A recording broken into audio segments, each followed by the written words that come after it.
point in time, Morocco's got a little bit more figured out than Argentina. And I go back to the on paper. On paper, I think the U.S. wants to avoid Argentina, but in reality, if I had to choose who's playing better football at their moment, I would give the slight edge to Morocco.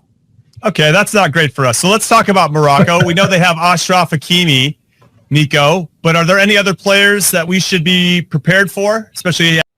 السلام عليكم ورحمة الله تعالى وبركاته. مشاهدي الكرام من بلاطو أمريكي، وهو يتحسس ويشرح ويحلل مباراة الغد إن شاء الله تعالى.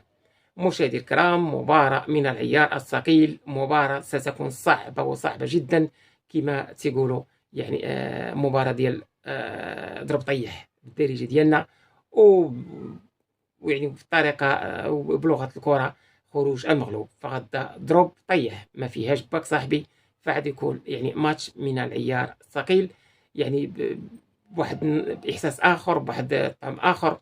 فسمعنا اليوم وصلت حتى ل 80,000 ريال الورقه التذكره باش الانسان يدخل والناس يتلهفوا عليها. مشاهدي الكرام، هذا من جهه اخرى فتيديروا تحليل اللاعبين كاملين. مشاهدي الكرام، تقال كلام كبير وعاد يعطوا التنبؤات ديالهم، نخليوها على في الاخر ونتلاقاو. لكن اول مره تمر على القناه ديالنا، دعمونا بلايك واشتراك حتى نوافقكم بالجديد، والى الفيديو ان شاء الله. Okay, so that's a nice segue into Morocco, who ended up winning their group. They beat Argentina 2-1. That was the most controversial game I think I'll ever see in the history of the sport, where it was like a 2-hour VAR call. Ended up getting them back on the field, call the goal back. It was 2-2. Argentina had scored late to give everybody some context.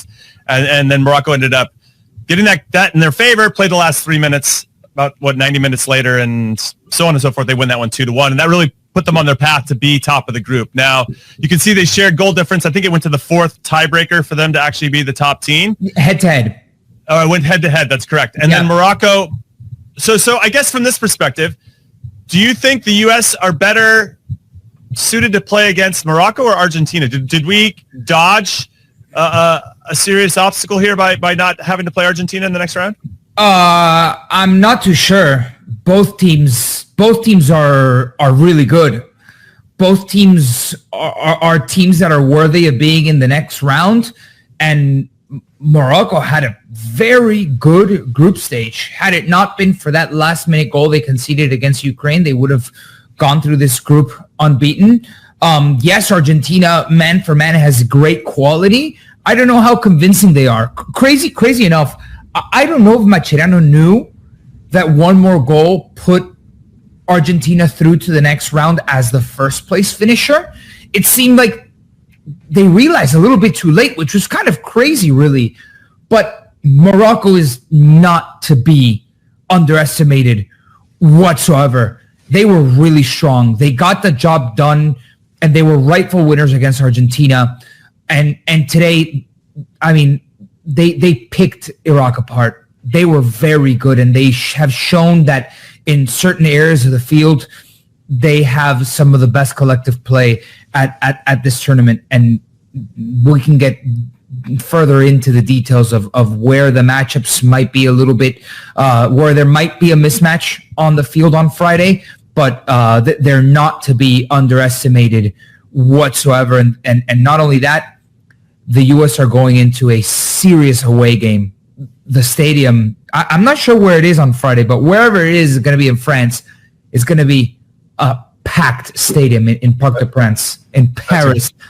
Moroccans, it's going to be, it's like it's as if the game was going to be in Casablanca. That's a great point. And definitely Morocco is not a team to be looked past or thought negatively of, or you're happy to see, because they're extremely good. But when I look at the Argentine team, Nico, from the first game against Morocco, where they seem to lack connections, they seem to not have the same group pressing together near as well. Morocco played through. They're a very good team, but this Argentina team seems to just be gaining momentum. This Argentina U23 team is much less convincing than the full national team. And although there are bright spots, in, for example, Giuliano Simeone, Cholo Simeone's son, who ran like a horse the whole game. He was really good. But it feels like at this point in time, Morocco's got a little bit more figured out than Argentina. And I go back to the on paper, I think the U.S. wants to avoid Argentina, but in reality, if I had to choose who's playing better football at their moment, I would give the slight edge to Morocco. Okay, that's not great for us. So let's talk about Morocco. We know they have Achraf Hakimi, Nico, but are there any other players that we should be prepared for, especially as a fan that might start watching the U.S. team here just now in the knockout rounds or unfamiliar with the Moroccan team? I'd like to point a group of players out, and this is going to concern probably Griffin Yao, because I think Marko Mitrovic is going to go with the same team against Morocco. Would you guys agree? It looked so good in the first half that perhaps the area of concern is going to be with Griffin Yao and Tolkien. Because on that right-hand side for Morocco, there's a combination of three players. Achraf Hakimi, we know how good he is. But we also have El Khanous, who is the attacking midfielder, let's say, but he gets drawn into the play on that right-hand side. And Ilyas Akhoumash, who is a Spanish-born Moroccan player who went through La Masia, who's lighting it up this tournament. He is so skillful, quick, dynamic, has these sharp bursts of quality, of creativeness with heel flicks. And the combination on that side is where the U.S. is going to have to be very careful and either Dietz or Tessman slide over to help that out, because between Yao, Tolkien, they're going to have their hands full.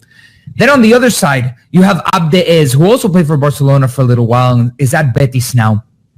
Who is a very speedy winger. Today he scored. If you guys haven't seen it, go check it out. It was a golazo. Cuts inside on his right foot and just banged one behind the goalkeeper. Had, knuckle-balled it behind the goalkeeper. He's good. Was that the third one? That was the third one. That was a 3-0. Yeah. And then you have the goal scorer of the tournament, Brahimi, who's one of the overage players who, to the European eye, might not have a stellar career. But after he left domestic football in Morocco or Raja Casablanca, he went over to Al Alain, and he's a Champions League winner. Not only that, in the 13 games that he played to get to the championship where they took down Al Hilal, the Neymar team, the stacked Al Hilal team, he scored 13 goals in 13 matches. He's on fire right now. So they also have a striker. And last but not least, there's a kid called Amir Richardson on this team. Amir Richardson. Doesn't sound like a Moroccan name, probably because it's not. His dad is American, played in the NBA. His mother is French-Moroccan. He was born in Nice, and he's in the heart of this midfield team. So there's a couple of standouts on this Moroccan team that I would just be wary about if I'm a U.S. fan. Okay, so does this give you any pause, Brian McBride? Because Nico just listed about 5 or 6 guys that are making me a bit nervous.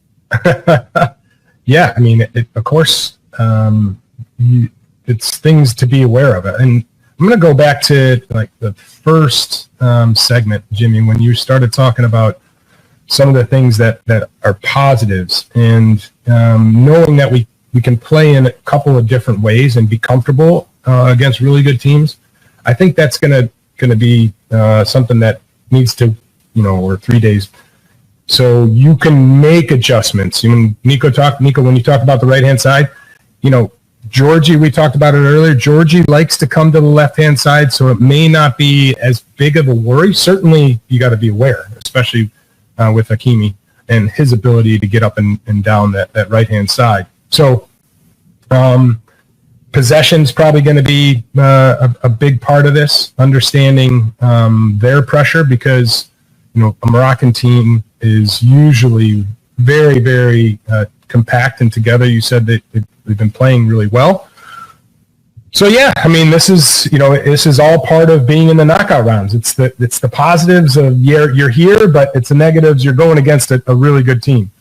So right. I'm looking forward to it either way. Yeah, it's going to be great. So let's get into score predictions. And really, Nico, we just want to hear from you, since you're so well versed in the Moroccan team and obviously know everything that's going on with the U.S. as well. How do you think this game's going to play out? Ooh, So I just need to give the disclaimer that I don't know if Brian knows. I went viral in Morocco during the World Cup. I called one of their goals, the goal that put them into their game when they beat Portugal to get into the semifinal, and I overnight went viral in Morocco. Is this your way of saying you have an emotional tether? Yeah. I mean, this is let's go viral in the U.S. but I also have a stronger emotional tether to the U.S. I want the U.S. to win. Don't get me wrong, Moroccan fans that might be watching this, because I did send out the YouTube link to all of my Moroccan followers. I really want the U.S. to win, and I think it's going to be a very hard fought match. Let's call it 1-1, and the U.S. wins in pens. Wow. Okay. I like that. Heart. I like it. I like that.